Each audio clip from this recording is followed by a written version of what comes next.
Wait your turn.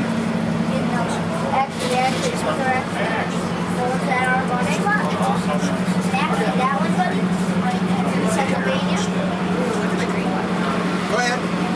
Go ahead, Rick. Come on. Oh, the engine.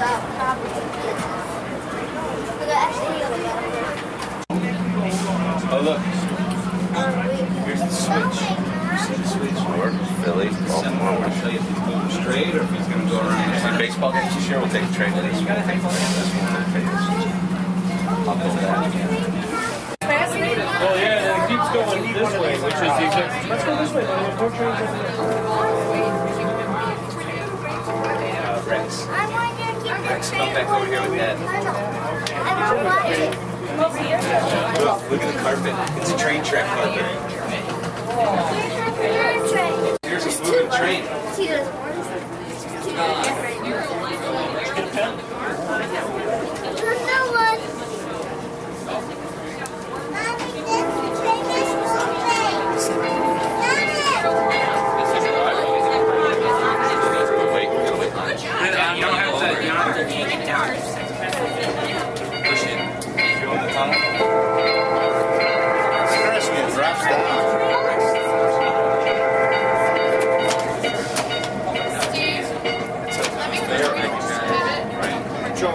It's sad to say, but about every 2 hours, a person or vehicle is struck.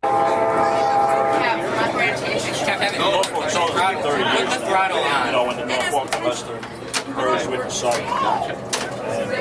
It told me to stop. It told me to put it on idle and stop. Yeah, it told you to slow down.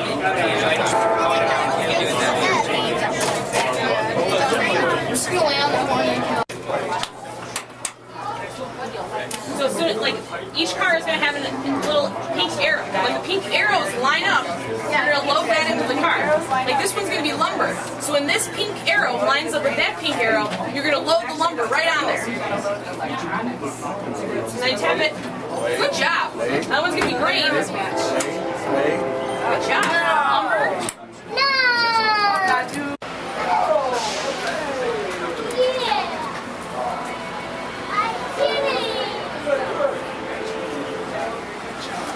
X. Yes, Sonia.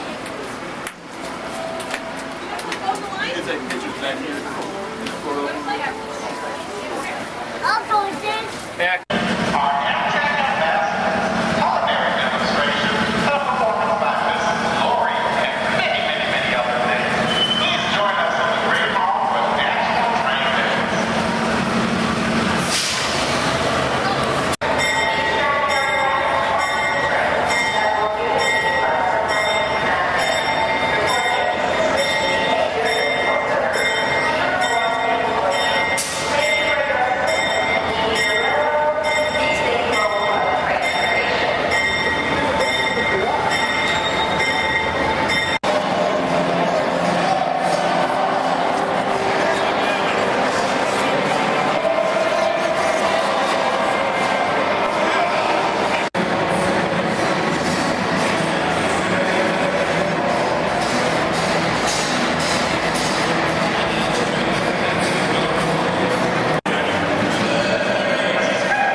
CSI New York.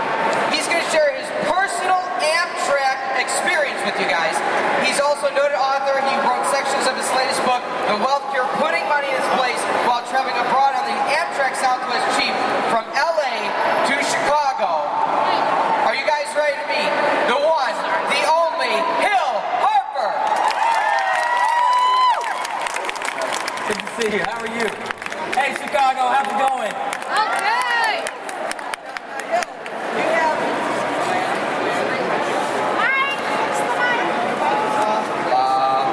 There we go. Now, Hill, CSI New York. Yes. Doesn't take place in Chicago. First of all, did you guys see the season finale of CSI New York last night? Not very many of you. You must have been out partying or something. What was really going on? Hill, what would you say is your favorite part about being on the show? My favorite part of being on CSI New York is the fact that I get to work with Chicago's own Gary Sinise. I think Gary is one of greatest actors we have, and I love working with him on a daily basis. I know he brings his Lieutenant Dan band here, back here all the time, and I love working with Gary. And it says, you mind if I join you in Chicago? I asked Sean when he picked up the phone. He said, man, are you kidding? I'd love the company. When does your flight get in? Sean seemed confused when I explained to him I was taking the train. Dang, man, how long does that take? I said, I'm not sure exactly. 2 nights and 3 days. I didn't really look at what time I get in. Is everything okay, Hill? Sean asked. It didn't feel right to tell somebody, especially a close friend, that I most likely had been diagnosed with cancer. I could tell that despite my assurances, he didn't believe that everything was all right. And I figured I'd tell him in Chicago, so I thought to justify not being completely truthful, Sean made me promise to check in with him over the course of my train ride. When I told Tracy about my plan to take the train halfway across the country, she was less than impressed. She said, seriously, a train? There? She said, why would you spend 3 days on a train when you can fly there in a little over 3 hours? If you really want to have a quote-unquote spiritual experience, why not take the bus, or better yet, hitchhike? I said, very funny, but I already got my ticket. I said, laughing, to me, the idea of riding a train from LA to Chicago was thrilling. But Tracy's point was well taken. You know, I want to see and feel the country, take in the landscape, and not just look down on it from 35,000 feet. And I can choose to spend 3 days of my life any way I want, I teased back, and then I got a little serious. Plus, I have some things I want to sort out. Places. Our railways are full of history, and it's really about what our country is all about. And to me, there's no better way to see our country than on a train. And so I'm very proud of the work of this book. If you guys, I'm going to be back in that back corner with the book. Also, there's an exhibit that they created for the Southwest Chief, which is the route that I took from LA to here. And you can see pictures of that route back in the back corner. And they told me this. If you log on to myblackjourney.com, you can win a free trip on the Amtrak Southwest Chief and a free signed copy of my latest book. So God bless you guys, Chicago. Thank you for being here. And have a great, great, great National Train Day. Wow. Thank you so much. Hi, y'all. You hungry? We got a little free taste for you when this is done. So, are we echoing just in my ears or just for them too? Mr. Soundman is working on it. So, when you want Jay to jump in, when you're tired of watching me, you let me know, and I'll have Jay just take it over. Okay? So my family's from Chicago. Don't know if you know that or not. From the South Side, Dalton and Harvey. Yeah? Good. Huh? Just like you, yeah? Both my grandparents are retired from the Illinois Central, which I would think made their way through here once in a while. I don't know that for a fact. But they moved from here to Cleveland, and then I was brought up in Delaware and moved to Seattle when I was 19 because I wanted to get the heck out of Delaware. So now it seems odd to be back. And where's Marshall Field? What happened? Once in a while, I am on the Macy's Culinary Council too, so once in a while I do demos down at the old Marshall Field. So it's near and dear to my heart, and I know all of you in Chicago miss it terribly. Yes, you do. The green box, now it's red. So I'm going to put this down. So is that better? Can you see better? We'll do that on both sides. I'm going to be giving those away sometime during this demo. So you'll have to distinguish yourself in order to earn one of those. 10s and 20s. 10s and 20s. No, you never know when the urge is going to come out. When somebody asks a terrific question, or when somebody has the perfect smile, or when somebody can do LMFAO's Sexy and I Know It. Can anyone do that? I know I'm sexy and I know it. LMFAO, Sexy and I Know It, anybody? Okay, I'll have to have something to come up with.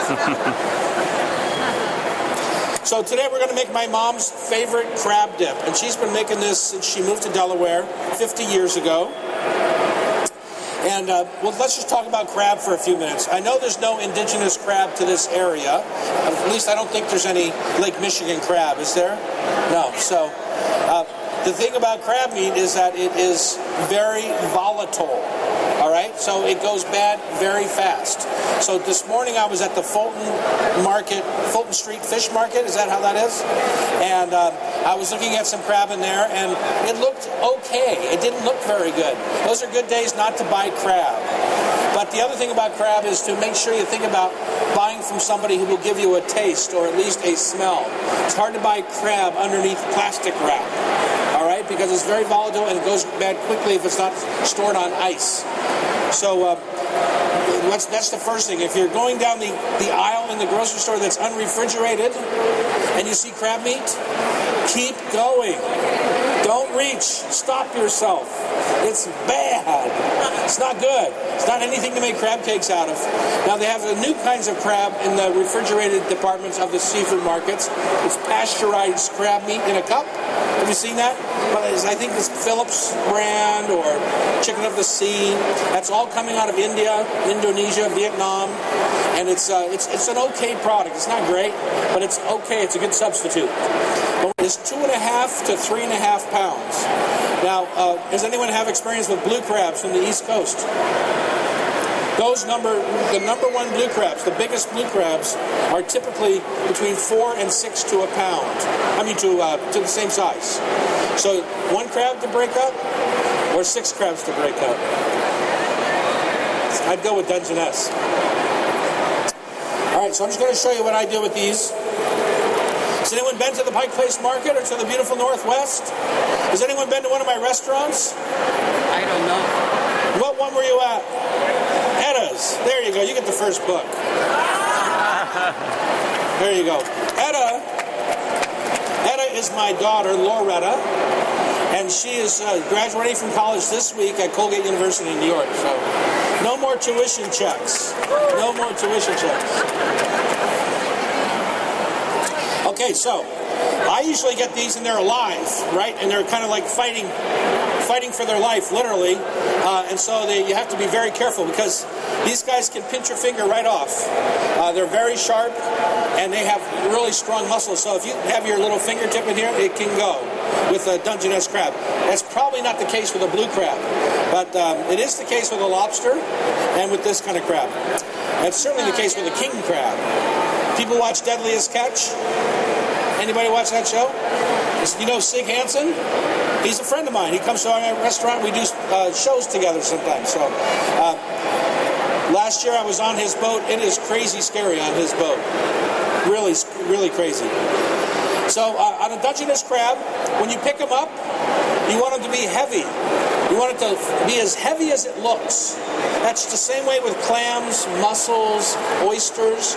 If you pick them up and they feel light for their size, they probably are a little old, a little dehydrated, have lost their freshness, their umami, right? So I always look for full legs. These have kind of broken off a bit, which means they've been handled kind of roughly or thawed kind of roughly. Next thing I do is over a sink, typically, and I just grab the top and take the top right off the crab, okay? What's this called? It's kind of called the mustard. It's not really mustard, but it's yellowy, and so people kind of call it the crab mustard. So I simply take and start to pull apart. That's the mouth area. This is the lungs of the crab right here, so we're going to take those off.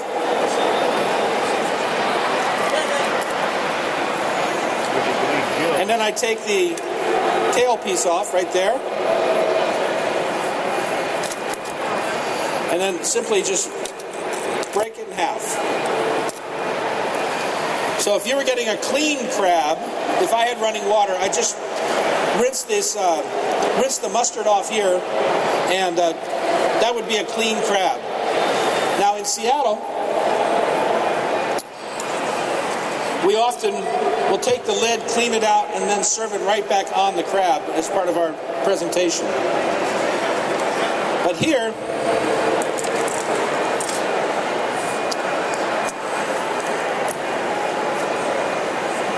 so this is just Boy, I'm going to smell good on the airplane ride home tonight, aren't I?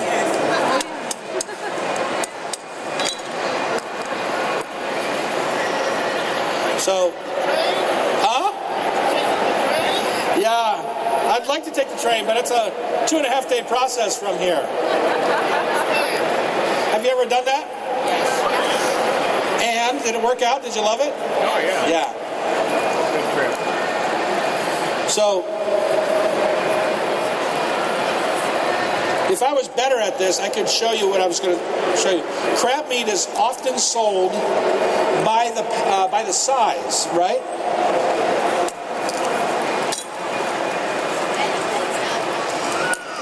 This is the most prized piece on the Dungeness crab, this big leg towards the front of the crab. And when they do it, they put them in shaker machines. They take these half sections like this and they put them in shakers, and it shakes out the crab meat.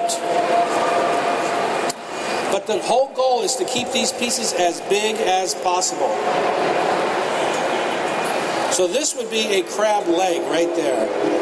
And this, if I had 5 pounds of this, that would be probably $100 a pound. You just don't see it very often.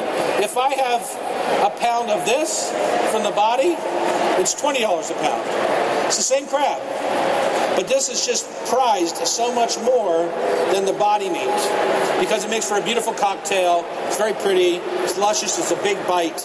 So when you're working with crab, the whole goal is to keep its size. So because you don't want to take $100 a pound crab meat and beat the crap out of it and then have it be $20 a pound crab meat, right?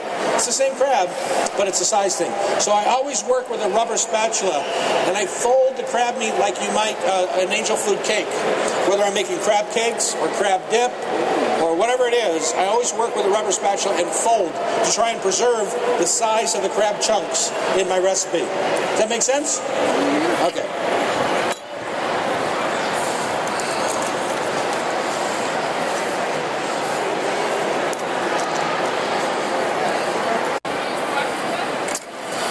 So one of the things I'm going to do here is I'm going to start my dressing in here before I add my crab to go back to the things I don't want to, if you put your crab in first and then put your dressing in and try and adjust it for seasoning, you have to keep stirring your crab and you keep beating it up rather than finish your seasoning on your dressing and then add your crab meat. So. We have recipe cards, I want to say over here, you can get when we put our samples out.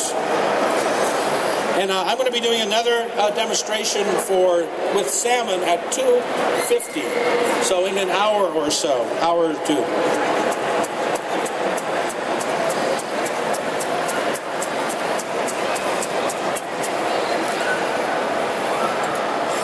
All right, so we have fresh chives. Green onions would work. I didn't know there was mint in this dish. Is there? Or is this from the other? I think mint's from the other. In the crab dip? No. Pickled cherry tomatoes, or cherry peppers, I'm sorry. I use both the red and the greens. And I'm getting two things out of these peppers. I'm getting the actual pepper, but I'm also getting the pickle, which is what? Vinegar, really.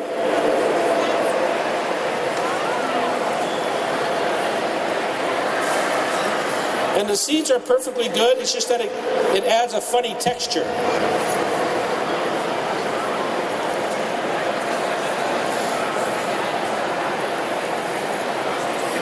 This is a beautiful product. You just take what you need, put it back on, and because of the tube, there's no air in there. So it's funny, the little ways you can make yourself a better cook by having the best ingredients to work with. So working with a week old out of a tin tomato paste is not nearly as good as working out of this. So just little tricks to make you a better cook. How many people shop at Costco? Well, not too many. But buying in those big containers sometimes doesn't necessarily make you a better cook. It sits on your shelf, it oxidizes, doesn't taste very good. I kind of compare it to if you are having a bottle of wine and you let it sit on your counter for 2 weeks. Do you really go back to that bottle of wine, or does it taste not as good in 2 weeks? Nobody drinks wine. It's like, I got nothing out of that. It doesn't taste very good in 2 weeks. It tastes like old vinegar. And that's what happens to everything on your shelf, whether it's vinegars, olive oils, they start to oxidize, soy sauce. You should keep them in your fridge and keep a small container as possible. All right, I'm going to put a little honey in here.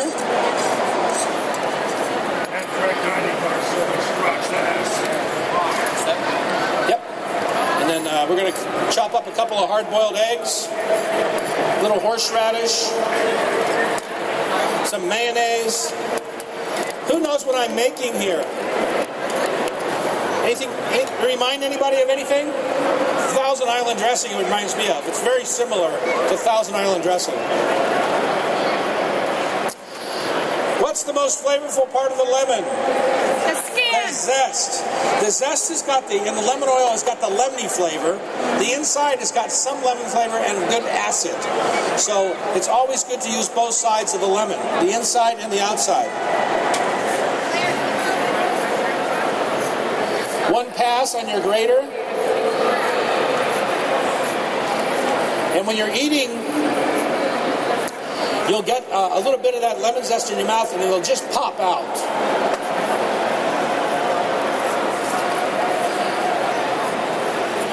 All right, both of those eggs can go in there.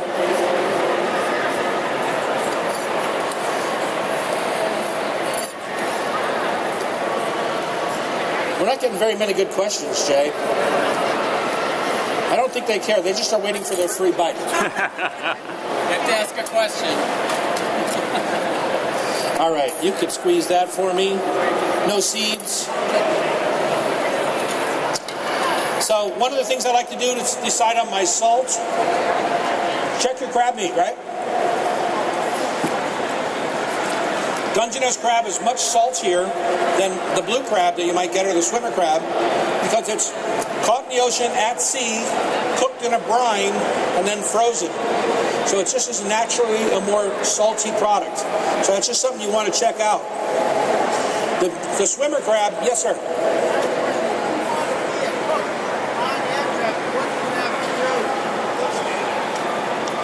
Hashim, can you come here for a second? Hashim is the chef on Amtrak from New Orleans to Chicago. Yeah. So the question is, see you next week. He's our host chef here today. The question from this man is, if you want to be a cook on Amtrak, what do you have to do? You have to have a lot of stamina. A lot of stamina. And you have to apply. You can apply online anytime. But you have to be organized. You have these teeny little kitchens on the dining cars, and you might do, how many covers? So some trains 100, on auto train you're going to 196 people. In how many hours? 2 hours. 2 hours. 200 people out of a kitchen less than this. 200 people. Wow. You do on-the-job training? Yes, we do. On-the-job training, yes. So I'm the trainer. He's me.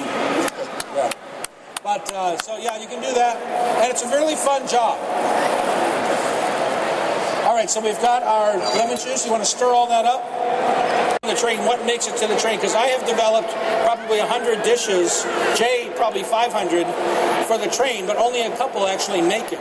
Because it has to be the right price, it has to be able to be produced in quantity before it hits the train, so that when the cook gets it, it's just a simple process to get it to you, the customer.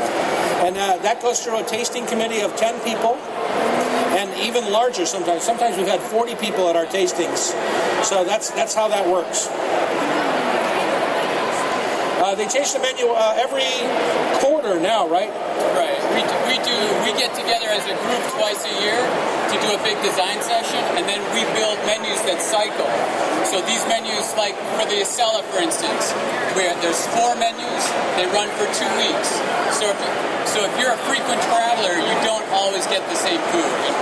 That's how we try to do things. But twice a year we meet as a group. The same thing, though, always sells the best, which is the Amtrak steak. All the other dishes kind of fill in the blanks, but no matter how often you change the menu or what you put on, the Amtrak steak sells the best. Have I been on any cooking shows? Have I been on any cooking shows? Have I been on any cooking shows? Iron Chef. Iron Chef. Yes, I was up against Mr. Morimoto, who's a freaking crazy man. Anybody watch Iron Chef?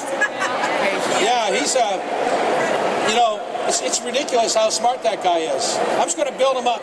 He's strong, he's smart, he's the winningest Iron Chef of all time. He's handsome.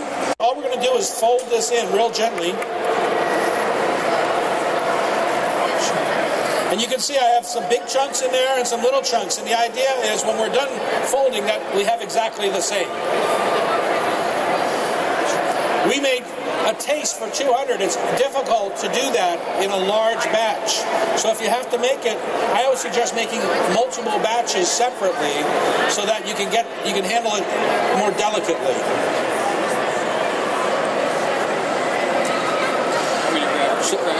Sure. So this is my mom's crab dip. I've adjusted it a bit, taken my liberties, and she likes it on Ritz crackers. So that's what we're going to serve it with today. I usually make my own homemade potato chips to go with it, but this is her favors with Ritz crackers. And you have to let it sit for a few minutes because the crab meat will suck up that dressing because it's naturally a little dry from being thawed out. So it'll just up the dressing, and that will make the whole thing moist and delicious.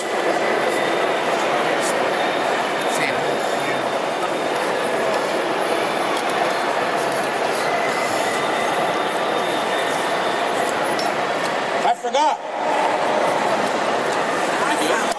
It's got no heat. I forgot the Tabasco. I'll tell you if it's any better.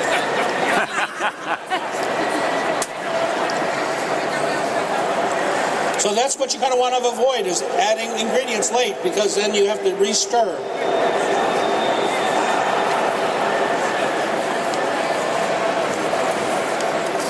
All right. This is terrible, so I'm just going to take this back. Because no one's going to like this.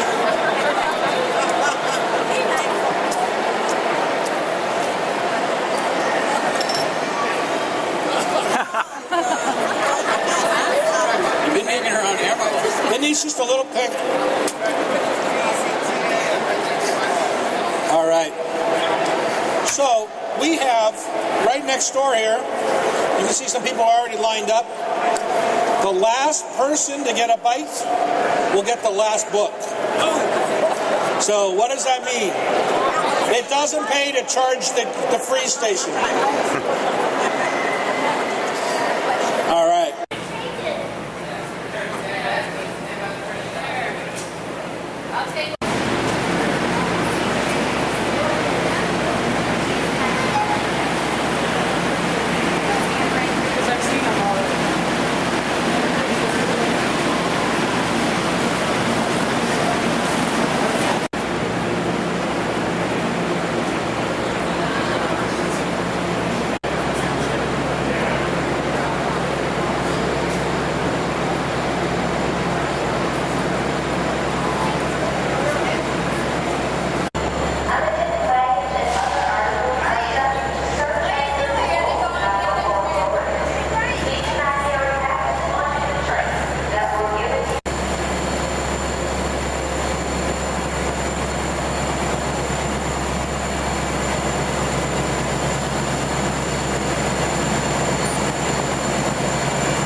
There's the way to the dome.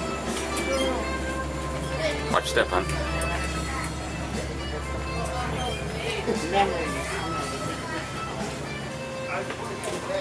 Wow, there's an old stove. Oh. A big drop off.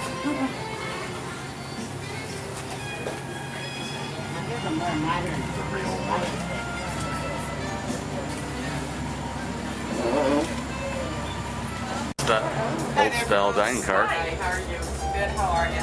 Pretty good. Enjoying the trains? Oh, this is great. Good. I'm going to enjoy it more next weekend. Oh, there you go. It's down there. Let's see.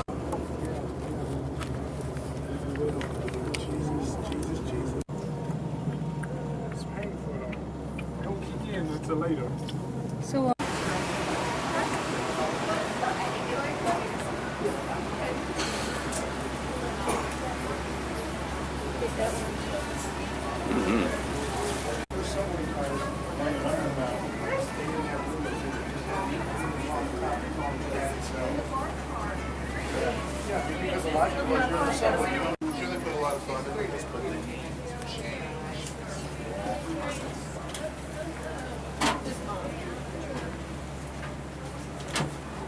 And the other train is saying, Wow. they knew what I wore, so you won't be able to know. No, because only No, the brown but you want the brown zip up purple. You good. Oh, okay. Do that too. On their heads. Now these. They want to put it on this. You see that this would have all the Whoa. These are also definitely regional shades. from the 1910s. Yeah, it's got to be the 40s. Oh, this one's sort of cool. But how about this one? If you do decide to go, we're going to twice a week. Yeah. wow. Wow, let's check this out. Yeah, check it out before anybody. Now that's an accommodation. Oh, okay. Okay, go on. It's 20 to 3.